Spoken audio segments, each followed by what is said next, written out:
The first time Margaret called the cops on me, I was pruning the gnarled branches of a 200-year-old magnolia tree that leaned over my fence like an old friend reaching for a hug. The second time, I was sitting on my porch swing, sipping iced coffee with my tabby cat, Franklin, sprawled across my lap, purring like a rusty engine. The third time, I was raking leaves on a patch of ground she swore was hers until it turned out to be state-owned land, a quirky remnant of a long-forgotten conservation project.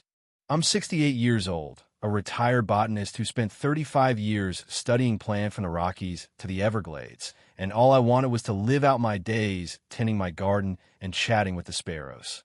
But ever since Margaret stormed into Pine Hollow Acres, peace had become as rare as a ghost orchid in a parking lot. My name's Abigail Thornton. Most folks around here just call me Abby. I've lived in this weathered Victorian house on the outskirts of the neighborhood for nearly 4 decades. My late husband, James, and I bought it in 1987, back when the land behind us was a wild tangle of pines and blackberry brambles. What most people don't realize or didn't, until Margaret made it everyone's business, is that a narrow strip of that wilderness, right where my yard fades into the trees, is technically a state-protected preserve. It's a tiny sliver, barely 50 feet wide, left over from a botched attempt to create a nature trail in the 90s. The paperwork's still valid, though, stamped and sealed in a dusty archive somewhere, which makes my backyard a miniature state park by legal definition.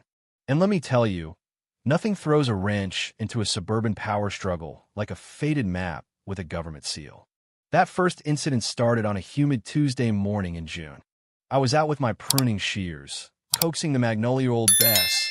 I called her after James's grandmother in a shape. Her creamy blossoms perfumed the air, and Franklin was chasing a butterfly near the porch steps. It was the kind of quiet I'd earned after decades of field work, the kind I'd dreamed of during those endless nights in mosquito-ridden swamps. Then came Margaret, striding down the cul-de-sac like a general on a mission, her blonde bob bouncing with every step. She clutched a tablet in one hand and a reusable coffee mug in the other, her face pinched into a scowl that could curdle milk. "Abigail," she barked, stopping at the edge of my property line.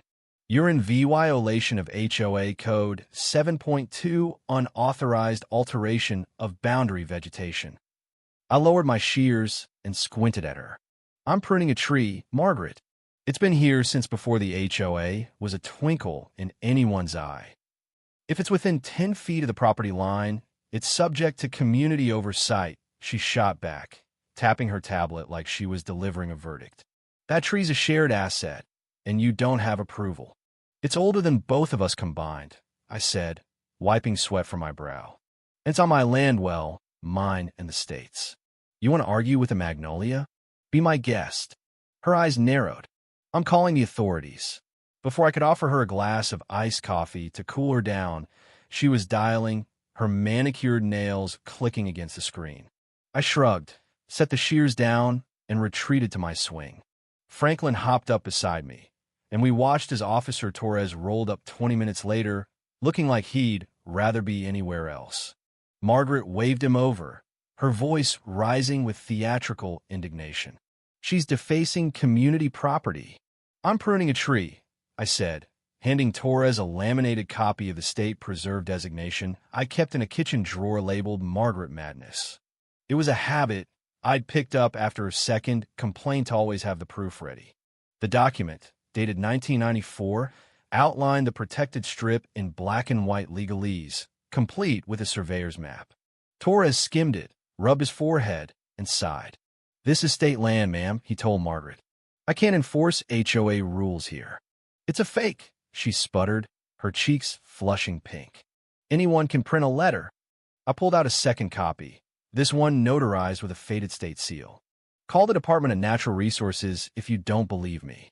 Torres handed the papers back, gave Margaret a sympathetic shrug, and drove off. She glared at me, her tablet trembling in her grip, then stormed away. That evening, a neighbor's kid posted a shaky VY Deo of the exchange, online Margaret ranting about VY Sewell cohesion, while Torres stood there, baffled. By midnight, it had 10,000 VYUs, and someone had dubbed her Pine Hollow Patty. A meme was born, complete with a Photoshop crown of pine cones on her head. I laughed until Franklin gave me a dirty look for disturbing his nap. You'd think that'd be the end of it, but Margaret wasn't the type to let humiliation slide. She was a real estate agent with a knack for turning petty grievances into crusades, and I just painted a target on my back. 2 days later, a flyer appeared on every doorstep in Pine Hollow Acres. Emergency HOA meeting, protecting our neighborhood's future. It reeked of her lavender perfume and buzzed with phrases like unregulated land use and preserve VY-ing aesthetic standards. I chuckled so hard my parrot, Juniper, picked up the sound and started cackling "no fun allowed" every time I walked by. The meeting was held in the community center, a beige box with flickering fluorescents and folding chairs arranged like a courtroom. Margaret stood at the front in a navy blazer, her hair sculpted into a helmet of authority. She clicked through a PowerPoint titled Restoring Order, each slide more absurd than the last. Excessive bird active VY tie, unapproved social gatherings, encroachment on shared spaces. The room was silent, save for a few muffled coughs, until she unveiled her grand proposal. No outdoor active VY tie within 15 feet of any property boundary without HOA consent. A guy in the back whispered, "What about barbecues?" Margaret ignored him, her eyes locking onto mine. "This is about accountability," she said, her voice dripping with venom. The vote passed by a slim margin. Fear of her wrath outweighed common sense. The next day, a violation notice appeared on my door. Unauthorized porch sitting VY Sewell disruption. I framed it and hung it above my fireplace, right next to a photo of James and me planting Old Bess in '89. Rather than retreat, I doubled down. I and VY Ted neighbors over for a garden tea party on the state-protected strip, complete with chamomile tea, lemon scones, and Juniper perched on a tiny straw hat screaming, "Party time!" Kids ran around with butterfly nets, and a retired couple brought a ukulele, strumming Sweet Home Alabama off-key. It was chaos, glorious chaos, and for the first time in years, Pine Hollow felt alive. Margaret arrived mid-party, armed with a bullhorn she didn't need for a 20-foot distance.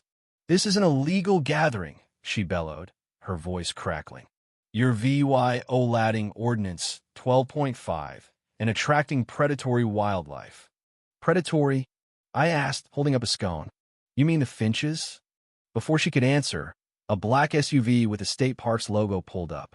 I'd called in a Favora routine inspection from a ranger friend, Clara, who owed me one after I'd helped her ID a rare fern in '03. Clara stepped out, all business in her khaki uniform, and surveyed the scene. "Looks like a community event to me," she said, nodding at the kids chasing butterflies. "On state land, no less." Margaret blinked. "This is a private barbecue." "Technically," Clara replied. "It's an educational gathering. Also, that bullhorn's disturbing the nesting zones." The kids giggled, and someone handed Clara a scone. Margaret's face twitched like she'd bitten into a lemon, and she retreated, bullhorn dangling at her side. That should have been the end, but Margaret escalated. A drone started buzzing over my yard the next week, its whirring blades slicing through the morning calm. The HOA newsletter called it compliance monitoring, but we all knew who was piloting it. I painted a birdhouse to look like a satellite dish, hung a no drone zone sign, and let Juniper scream "Intruder alert" whenever it appeared. Franklin even swatted it once, nearly bringing it down. The neighborhood dubbed it Patty's Pest, and kids started pelting it with water balloons.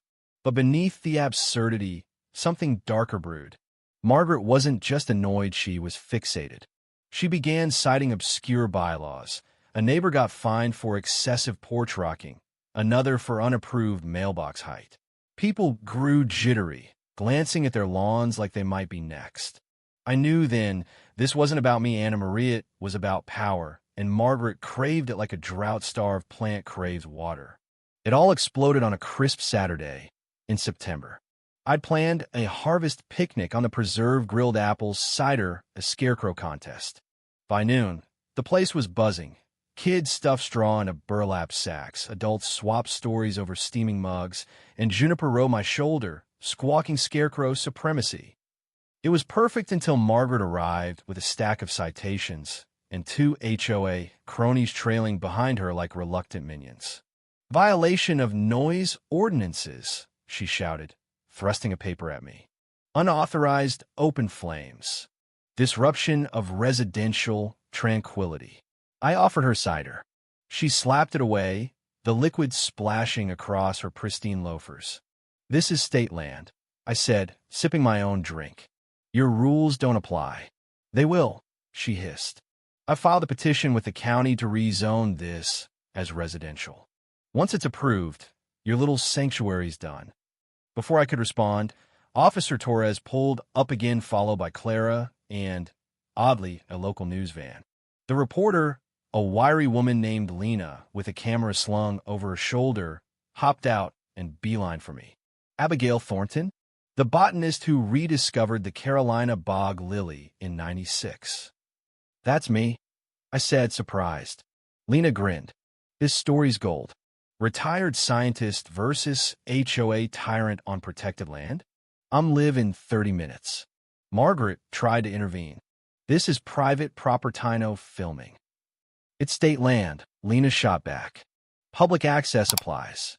Clara nodded, scribbling on her clipboard, while Torres looked like he was praying for a quiet shift. Then came the twist I hadn't seen coming. A kid tugging at a scarecrow's base unearthed a cluster of tiny, pale Flowers Carolina ghost orchids, a species so rare it hadn't been documented locally since the 1800s.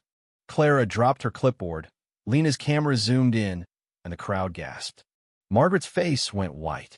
Within days, the State Parks Department declared the area an expanded preserve, citing the orchid's rediscovery. The new boundaries stretched beyond my yard right into Margaret's pristine lawn. She tried to fight it, rallying her dwindling allies, but the momentum was gone. The community rallied instead.